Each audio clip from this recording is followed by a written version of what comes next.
And Dave, let's move on. Final discussion. You're back. We didn't go anywhere, you and I. We're recording the Bears and the Bulls in a row, but nice conversation Brandon and I just had about the Cubs. And this is where I'm going to remember, I think I pitched the Twitch in that segment. So I'm going to pitch our Twitters here. So it's going to be... Yeah, you definitely want to pitch my Twitter. I mean, hey. Dave _don't_tweet, where you will find... no tweets. Yeah, you're going to find I'm no true tweets. to my name. I'm at Ricky Widmer. Most Valuable Podcast is at Most Valuable Pod. Also, twitch.tv. I always want to say .com, but it's .tv / Most Valuable Podcast. There, I'll twitch it twice. Instead of pitch it, I'll twitch it twice. So let's talk about the Chicago Bulls. And see what I got to put up with? If you haven't seen it, I did a Bulls reaction to the first game. Going to do one to the game. After I watch it, when I get home eventually, because it's DVRing right now, although I see the score right now, 81-79 at the end of the third. As we're recording this, not a good game one. Before we get into what I really want to talk about, I just want to ask you, Dave, because you haven't vented yet, your thoughts after the loss to the Charlotte Hornets. Buzz City. I did not see that coming. I had some expectations that we'd be able to hit a 3 that game. You wouldn't say the two guys that thought the Hornets, the one team we'd be surprised, you and I, if they were not in the top 3 of the NBA draft. That's not to say they won't be in the top 3 of the draft still. They got a lot of games to lose. But the Bulls sure are giving me some concerns because this was a group that was supposed to, last year, everybody gets their minutes because, everybody's hurt. So it's like, okay, you get a little bit of playing time here, you get more playing time here. This year was they put it together now, and we did not put it together as much as become a turnstile on our defensive end. Not loving that. There's a lot of room for improvement. That's the upside. There's room for improvement. You can only go up. The ceiling is the roof. I don't understand how we can miss all the threes. I feel like someone cursed us, though. Like, our shooting, some of that shit just should have gone in. Except for your boy Ryan Arcidiacono. He was 2 of 2 in that game. What do you expect? What do you expect from Archie? Him and Thad Young were the only ones with good three-point percentages. And they both had good games, but it doesn't matter because we went on that run, end of the third, start of the fourth, and built up that lead. We're up by 10 in the fourth. Built up that lead, and then Coby White makes 2 dumb mistakes back to back, and the Boylan not having it. Bench him.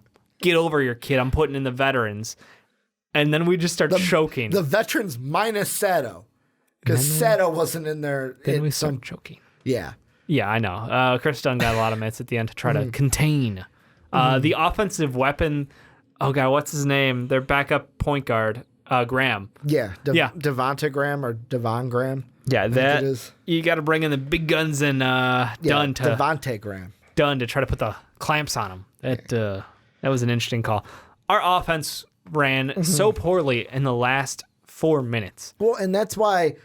Last thing about the game, I do want to ask you because I needed. No one in the comment section of my reaction video answered my question. Sure. And I need somebody to tell me, if I'm a fool for it. Yep.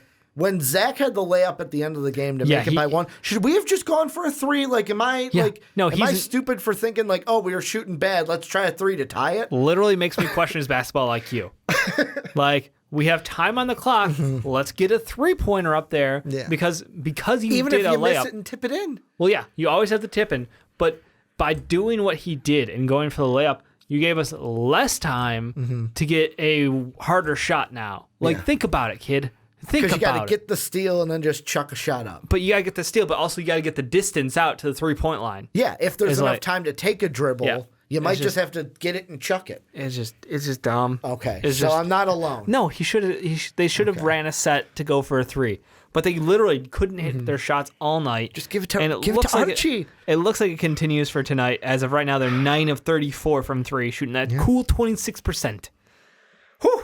I mean, that's less than game 1. But let's try to talk about something on a lighter note. And the reason why I'm asking this question, which is the title to our YouTube video for this, is I was listening to Bulls Outsider, or Outsiders. Fucking love those guys. They're great. And apparently year 2, I got to catch it.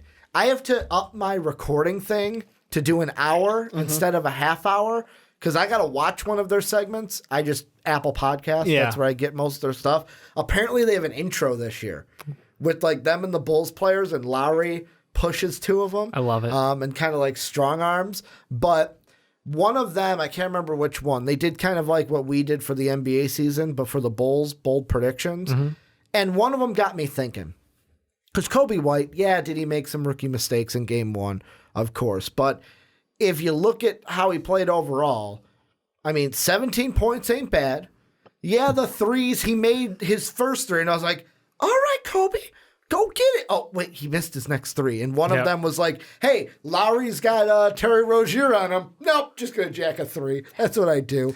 He was feeling it. And then the best comment on Bulls Outsiders, he accidentally fell into 7 assists.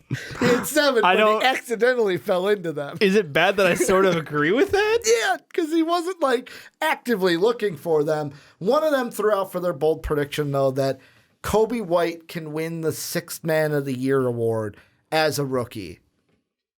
Just basically, can he? Can he win it? Or is this something that we're trying to talk something positive after game one? So I guess it's Coby White. We are reaching. So I'm going to open my part of the segment with saying we are reaching on this one. Okay. Maybe. So here's the deal. He is he seems like a good scoring guard on the court. I feel like the pairing of him and Chris Dunn. I liked it. Yeah. I liked it. It actually seems to work out pretty well for us after game one. Game two, haven't gotten to watch yet, but we'll get to that later.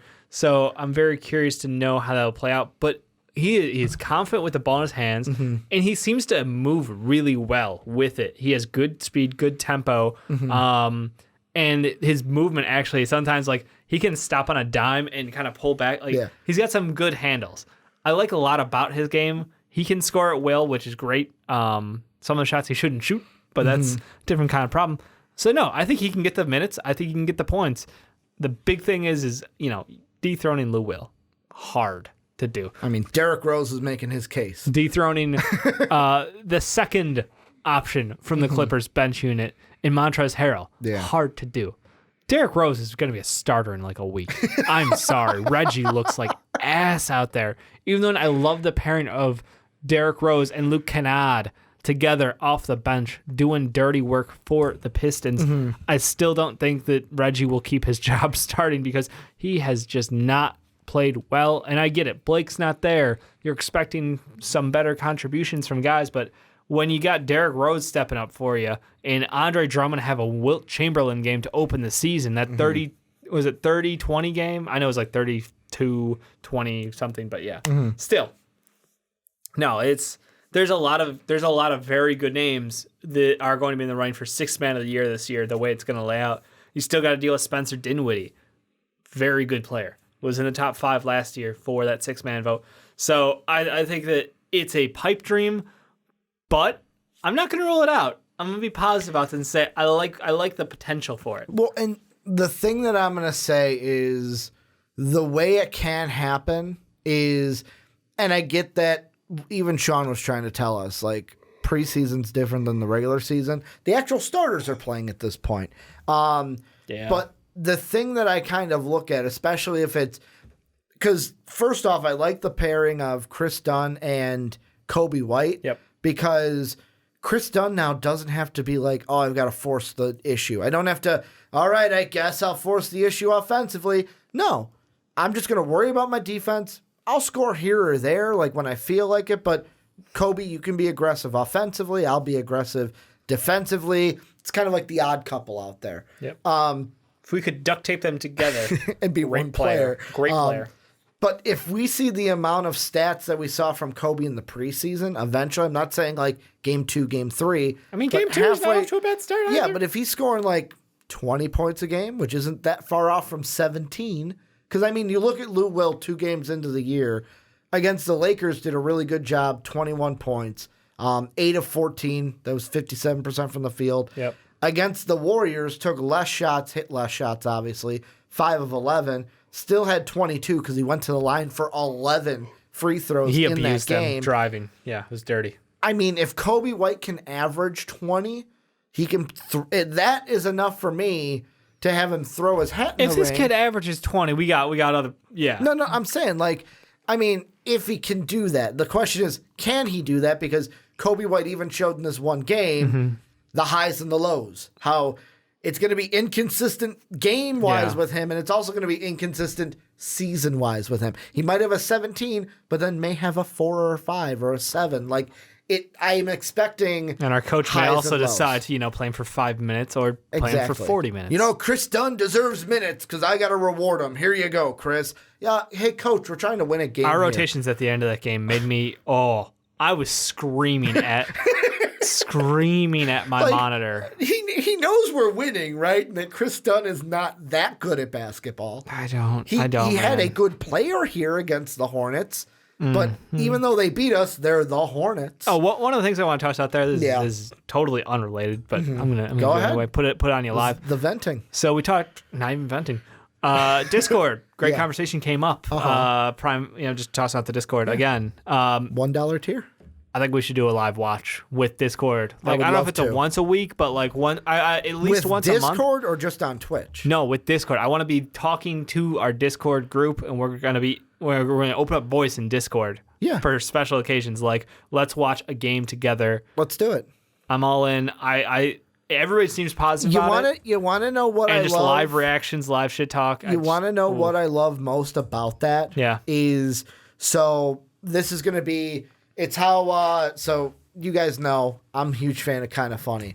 It's like they always mention, this is a moment on the podcast where we tell them how the sausage is made. Yeah. This is a conversation we're going to have here on the podcast that people might be like, hey, have off. This is definitely a Coby White discussion. This is our podcast. We talked about Coby. We'll get back to it. The thing is, I was watching the Bulls game, Yeah. and it was like Sam and me and Jake All talking and to each Retro. other. We're all talking to each other about the game. We're all experiencing it together, and it was like, I just tossed. I was like, "Would you guys be down for this?" And they're like, "Fuck yeah!" And I was like, "All right, I'm gonna ask the commish up top. I would go through Ricky. I would love to do it.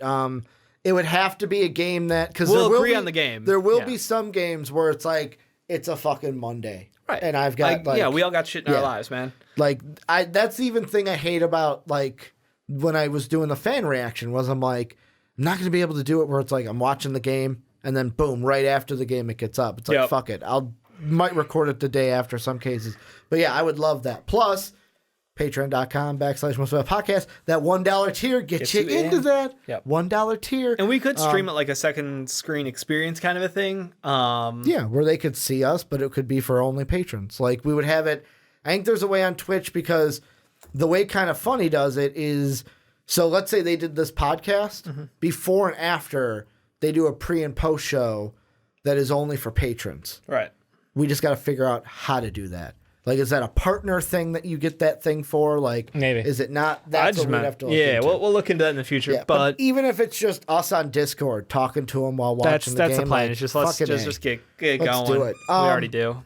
But here's one thing I want to ask you about the Bulls, because the Coby White thing isn't a super long discussion. Yeah. Another thing that was thrown out there by Bulls Nation, if this continues to be a trend and we question rotations, do we eventually not have a mutiny by the players, but a mutiny by the fans? Seat. Could this be Boylan's last year if A, we don't succeed, and B, the rotations are terrible like they were in game one? Yes. Hot seat is real. Like, this is a team that should, in the East, be competing for a playoff spot. But is and it I know, hot one seat game in. like, oh, well, next year's his last, or like hot seat like, no, he's fired at the end of this year? We moved on pretty quickly from Hoiberg and Hoiball. I don't know that this team's going to take shit and, let them go for a whole season. If this team struggles mightily for the first 2 months of the year, I think by Christmas we're talking about it. I think it could be the Lou Will situation all over again, except that had nothing to do with it because Lou Will was, Blatt was winning games. This is not that. We're going to be losing games, and he could mean get the Ty Lue Ty situation? Oh, I was like, Lou Will. I was like, what Lou Will You situation? brought up Lou Will's sixth then, and it just stuck. But yeah, Ty Lue, Dave Ty Blatt Lue situation. I just think it's a case where we could see a midseason firing. Yes. I don't know that he will get through the end of this year. I don't know that he will get through next year, but I think that this team has expectations, and to struggle out of the gates is a sign And if it continues, I'm not pulling the cord after 4 games. We're not the fucking Suns. We're not childish in our front office. We're not idiots. But what we are going to do is give this a chance. And if he looks like this team can't put together, then we need someone else in here because each one of these guys on their own is extremely talented. And we've seen that. We've seen that out of them. And if he can't figure out how to put that on the court at the right time, then that's on him. Is it and I know we're talking about this just after game 1, but is it all on him? Is it a rotation thing? Is it because part of me too in game 1 was like Zach not coming out, like the only one who came out to play right out the game was Lowry. Like, Lowry came out like, hey, man, I'm playing a basketball game. Let me attack the rim. Couldn't hit a shot, but, man, could he attack the rim. Couldn't hit an outside shot. But basically, it just became, he'd do it, Zeller'd do it. He would do it, Zeller with the slam. Like, I saw some slams from Cody Zeller that I didn't know he had in him. Oh, Cody Zeller got old man game. There was that one, he one-handed it, and I was like, ooh, I got to rewind that and watch that again. Now, what does that tell you about the Bulls' defense? Ole. Well, it also didn't help that, like, there was one play. Zach had 3 fouls at this point. Yeah, he knew. He was getting picked on. He did that Olay defense. Yeah. And was like, hey, Wendell, you try to do it. And it's like, I can't be mad at you because I'd rather you do that than pick up a 4th foul. But, like, what happened to this thing you said in the preseason where you're like, you worked on your defense? I can't not smile because I know the exact play. It's just permanently going in my head right now. Because then they replayed it and Stacey talked about it. And it's like... It's embarrassing to be called out for, but I agree with his decision because he did get called on some tic-tac bullshit earlier. And, like, shit, we even saw Jokic. Jokic started the game, had 4 minutes played and 3 fouls, and his ass got sat down. And that's going to be one of the guys who's going for MVP this year, according to Sean Anderson. Yeah. Well, so, you like, get that these many refs, fouls 4 minutes in, like, you got to sit. The refs are just overly sensitive right now. The Sixers game was awful. Like, Jake and I were going back and forth, like, they're calling everything to start the season. But is it like, and I'm going to relate this because I'm the teacher. They better relax. Is it like in a classroom where set the tone? You come in day 1 out of summer, here are the rules, and for the first like month or 2, you're hammering down on those rules. No expectations. And then you just take your foot off the gas a little bit. Like, okay, I hammered them down. Here's the expectation. Now I don't have to be as dickish about those rules anymore. Is that what we're seeing from these refs? Is it just, hey, we're going to set the precedent right up front, and then a little bit into the season, we're just going to back off? I desperately hope so because I don't think I can take a full season of the amount of, I mean, the volume of calls is insane, but the types of calls that we're getting as well, whole lot of bullshit. Did you see the penalty that got called on? It was Luka and who are they playing in the first game? Why can't I remember who Dallas played game 1? Oh, they beat them. They destroyed them. Not the Knicks. I literally have to look at their the Wizards. The Wizards. It was him and Bradley. Him and Bradley Beal get into it a little bit. Yeah, I saw like that. The ref tees them both up, and they're like talking shit to each other, walk away smiling. They're both having a good time. And, like the ref gives them the tee, and Bradley Beal just goes like. Didn't Beal get ejected? Beal waved off the ref when he's teeing him up. Like they're like it's like 50, maybe 10 feet away, and like Beal and Luka are just shooting the shit, like still going at it a little bit like with words, but they're having a good time. Yeah. And the refs, doing the TU, and Beal just like waves him off, like go fuck yourself. Like doesn't matter to me. Exactly. And he gets tossed for it. I'm like, what the? He gestured in your general direction. That deserves a tech and to throw him out of the game. These refs are insane with power right now. Yeah. And we've done nothing but not nothing. We've complained about refs more in the last 4 years than we have my entire childhood growing up. Who's worse, NBA refs, NFL refs? Or are they the same? Or is a zebra a zebra?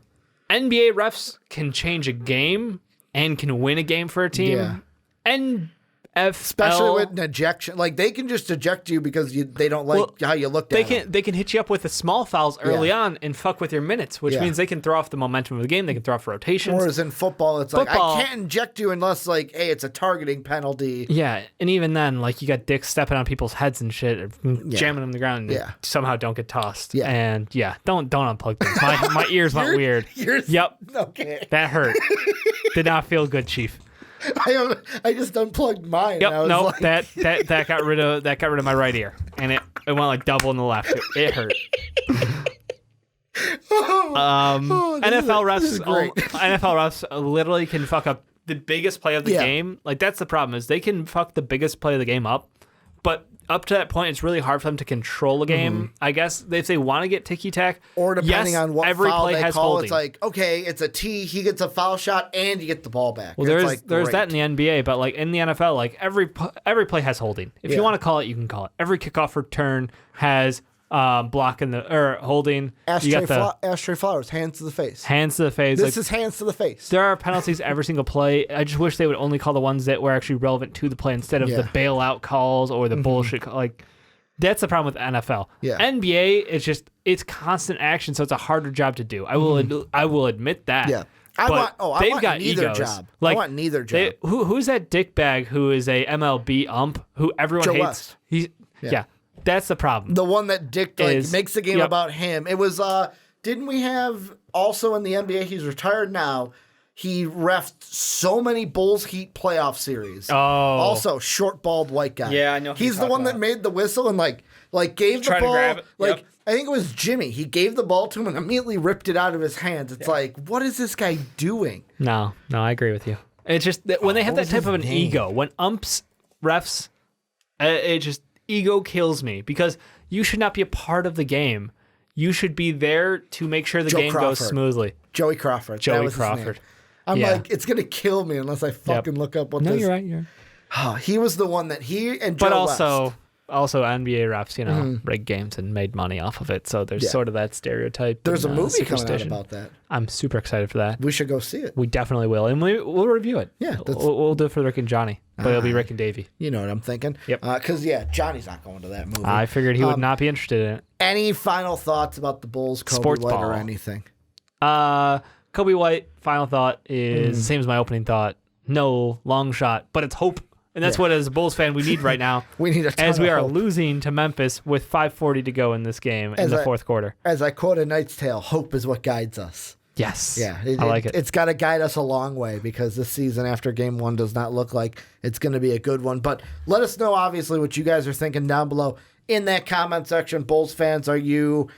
We're 10 to 38 from 3. You're not even we're not even optimistic. And I'm looking at the score, and at this point, 5:40 left, and we're down 2. We're in the fucking game again. We're down 1 now. We're down 1 now. Okay, here, we're extending this segment by one more question because you just sparked something in my head. While watching that Hornets game, do you think this Bulls team is going to be the biggest problem of like come out of the game slow, struggle in the first half, then they go into halftime, it's like fire lit under their butt, and then boom, they come back in the second half? Because this is now, I haven't even watched the Memphis game yet, but just watching the score, it's kind of the same thing. We're trailing throughout. We're making a surge late in the second half. We're pulling it close. Like, this team can't be just a second half team. Am I wrong?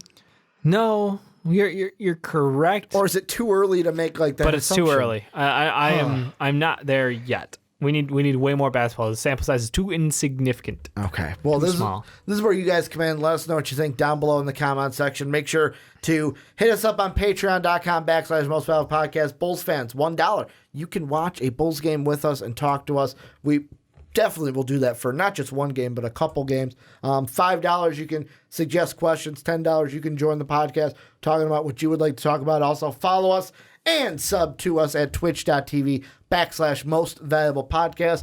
Want to thank my good friend Dave for coming in, being here. Sean will be here next week on Superfans. We'll talk more Bulls, more Got a Bears, booger? more Cubs. Yeah, it's sitting in there, but I don't want to pick it. It's just itchy. So I'm just going to scratch it a little bit. Yeah, that too. And I'm not also in my car. Where most people pick their boogers They really in the do. car. We were It's talking weird. about that. You're in a glass box. People can see you pick your fucking nose. But it's weird. Thank you guys for watching. Just Thank don't you eat guys it. for listening. And as always, have a good day, everybody.